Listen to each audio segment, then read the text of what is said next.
किसी गांव में एक साधु रहा करता था। वो जब भी नाचता था तभी बारिश होती थी। इसीलिए गांव के लोगों को जब यह बारिश की जरूरत होती थी तब यह लोग उस साधु के पास जाते और उनसे अनुरोध करते कि वह नाचे, और जब वो हंसने लगते तो बारिश जरूर होने लगती थी। कुछ दिनों के बाद 4 लड़के शहर से गांव में घूमने आए। जब उन्हें यह बात पता चली कि किसी साधु के नाचने से बारिश होती है तो उन्हें यकीन नहीं हुआ। शहरी पढ़ाई लिखाई के घमंड में उन्होंने गांव वालों को चुनौती दे दी कि हम भी नाचेंगे तो बारिश होगी, और अगर हमारे नाचने से बारिश नहीं हुई तो साधु के नाचने से भी बारिश नहीं होगी। अगले दिन सुबह सुबह गांव वाले उन चारों लड़कों को लेकर साधु की कुटिया के पास पहुँचे। गांव वालों ने साधु को सारी बात बताई तो फिर लड़कों ने नाचना शुरू किया।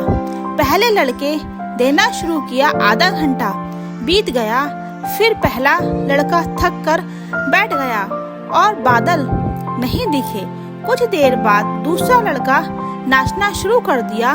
1 घंटे बीतने लगे, थक कर वो भी बैठ गया। बाकी दोनों लड़कों ने भी ऐसा ही किया, बारिश नहीं हुई। अब साधु की बारी थी, उसने नाचना शुरू किया। 1 घंटा बीत गया पर बारिश नहीं हुई।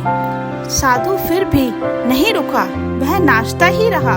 नाचते नाचते 2 घंटे बीत गए पर बारिश नहीं हुई। 4 घंटे बीत गए पर बारिश नहीं हुई। लेकिन साधु तो रुकने का नाम ही नहीं ले रहा था। धीरे धीरे शाम ढलने लगी कि तभी बादलों की गड़गड़ाहट की आवाज सुनाई दी, और थोड़ी देर बाद जोरों की बारिश होने लगी। यह देखकर चारों लड़के दंग रह गए और तुरंत सालों से क्षमा। फिर चारों लड़कों ने साधु से पूछा, बाबा भला ऐसा क्योंकि हमारे नाचने से बारिश नहीं हुई और आपके नाचने से बारिश हो गई? साधु ने उत्तर दिया, जब मैं नाचता हूँ तो 2 बातों का ध्यान रखता हूँ। पहली बात, मैं यह सोचता हूँ कि अगर मैं नाचूंगा तो बारिश को होना ही पड़ेगा, और दूसरी बात कि तब तक नाचूंगा जब तक बारिश ना हो जाए। मैं सफलता पाने वालों में से यही गुण विद्वान होता है। वो जिस काम को करते हैं उसमें उन्हें सफल होने का पूरा भरोसा होता है, और वह तब तक उस काम को करते हैं जब तक कि उसमें सफल ना हो जाएं। इसीलिए अगर हमें सफलता हासिल करनी है तो उस साधु की तरह ही अपने लक्ष्य को प्राप्त करना होगा।